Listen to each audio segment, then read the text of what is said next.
Now that I have your buy-in and why you need to have a deeper relationship with your processor and how your processor can be one of, if not the biggest referral partner that you have by pulling out referrals from clients and process and referring back to you as a loan officer. That's really going to make you guys a team. I was lucky enough to make a lot of mistakes in my 20s. I started the mortgage business when I was 19 years old, and my branch manager sat me aside and said, "You suck at turning in files." He was correct. His name was Russ.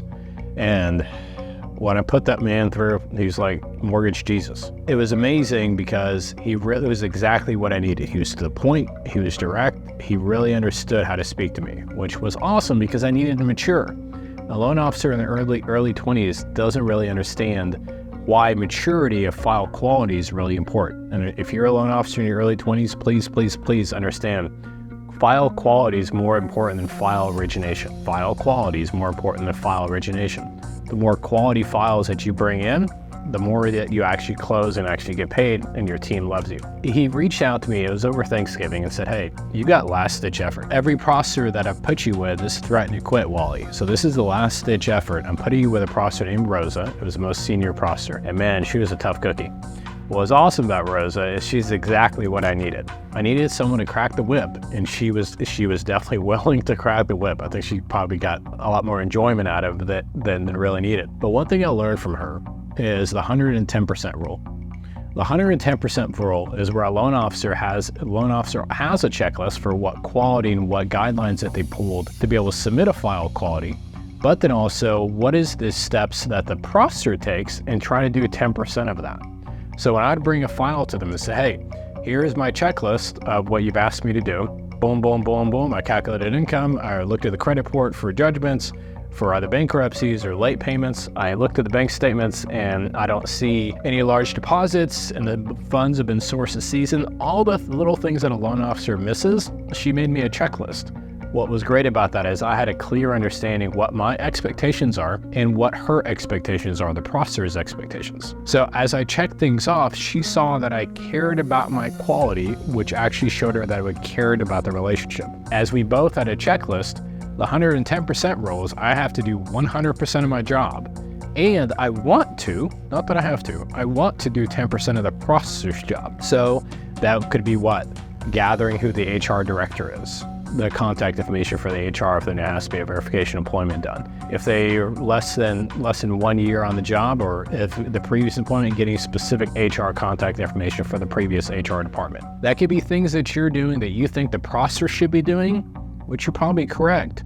But if you do 10% of the job of the processor, it's not going to kill you. But how much further will that take your chemistry and the culture together? So I want this adopted 110% rule. And as you've adopted the 110% rule, your processor is going to see, guaranteed, that you're going the extra mile to help him or her. As your processor sees you going the extra mile to help him or her, then now you've made the deposit in the processor and now you can take a withdrawal. So once I successfully did that and I had Rosa's buy-in, now I helped her understand, hey, if you're able to help me get referrals from clients in process that we're processing right now, then you can turn around and I'll pay you bonuses or commissions, or you can't pay commissions, but I paid bonuses to her. And it could be that she made $50 or $75 a file, but if she got me a referral from a client in process, I paid her $500 as a bonus. That's to say you've got 5 closings, okay? And your processor helps you find 5 more. Do you think that's worth $2,500 when your average commission is probably $5,000? If you've got 5 closings, your average commission is $5,000. That means $25,000 in commissions that you're going to make. If your processor helps you find 5 more referrals and you're able to close those, your processor just took your income from $25,000 to $50,000. That's a pretty good return, right? Now, that's just a month, okay?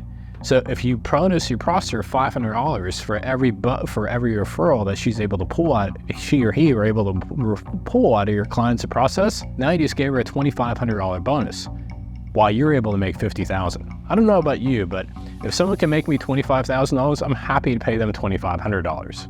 But chew on that. That's just a different mindset shift I want you to have. You as a loan officer make a ton more than what processors make.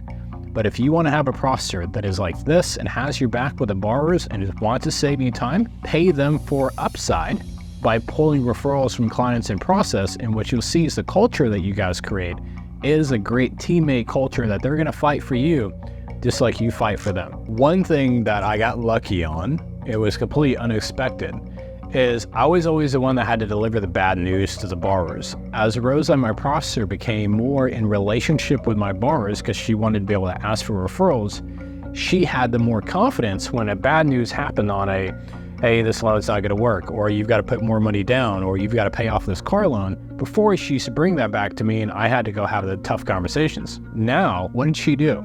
She took ownership of the file from beginning to end, and anything bad news or anything good news, she relayed because she wanted to keep that client confidence so she can get those referrals, so she can get those bonuses. As you build this culture, not only will your processor be able to help you play offense for the sake of getting more referrals in the door, but your processor can turn around to help you play defense by making sure anything that's bad news whatsoever, they take their time. So let's go a little bit deeper in that, and I'll show you some more tips and tricks of how to get your time back, growing your business by adding value to your processor.